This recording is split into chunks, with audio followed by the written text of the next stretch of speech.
কালকে রেড করছিলেন?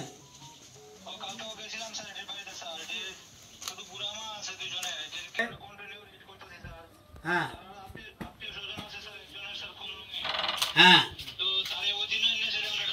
তারে তারে দরকার তারে অ্যারেস্ট করেন, নইলে তোমার চালান নেব। একটা দুঃখজনক ঘটনা গত 1 আগস্ট হয়েছে। আমি দিল্লিতে ছিলাম। আমার বিধানসভা কেন্দ্রের বীরমোহন এলাকা একটা জায়গা আছে।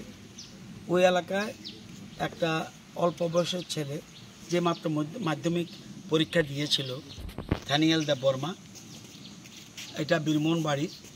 সে তার বন্ধুসহ তোরের বাড়িতে বেড়াতে যায়। ফেরার পথে কতিপয় দুষ্কৃতী তাদেরকে অ্যাটাক করে সিরিয়াস ইনজুর্ড করে। কিন্তু বাড়িতে এসে পরের দিন অবস্থা কন্ডিশন খারাপ দেখে জীবিতে ভর্তি হয় দানিয়েল, এবং যে দানিয়েল জীবিতে ভর্তি অবস্থায় গত 1 আগস্ট সে মারা যায়। সেটা এখন পুলিশের কাস্টডিতে আছে। আমরা আশা করি 2-3 দিনের মধ্যে আসামি গ্রেপ্তার হবে। যতই মোবাইল সুইচ অফ করে রাখুক, যতই সিম পাল্টাক, কোনো ক্রিমিনাল কোনো দিন বাঁচতে পারে না। পুলিশ তাদের গ্রেপ্তার করবেই। দ্রুত গ্রেপ্তার যাতে হয়, আমাদের প্রশাসন সকল রকম চেষ্টা করবে, এটা আপনাদের গ্যারান্টি দিতে পারি।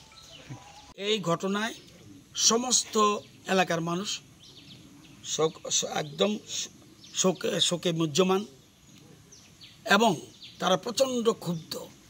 আসামিকে যে কোনোভাবেও গ্রেপ্তার করতে হবে, কারণ বাচ্চা ছেলে। আমরা তার মৃত্যুতে শোক প্রকাশ করছি এবং পরিবার পরিজন প্রতি সমবেদনা জানাতে এসেছি। আমার সাথে রুনেল দেববর্মা, এডিসির ইএম রয়েছে, বিএসসি চেয়ারম্যান রয়েছে, আমাদের এলাকার বিভিন্ন কার্যকর্তারা রয়েছে। আমরা চাই, পুলিশও চায়, ইমিডিয়েট যেন দোষী গ্রেপ্তার হয়।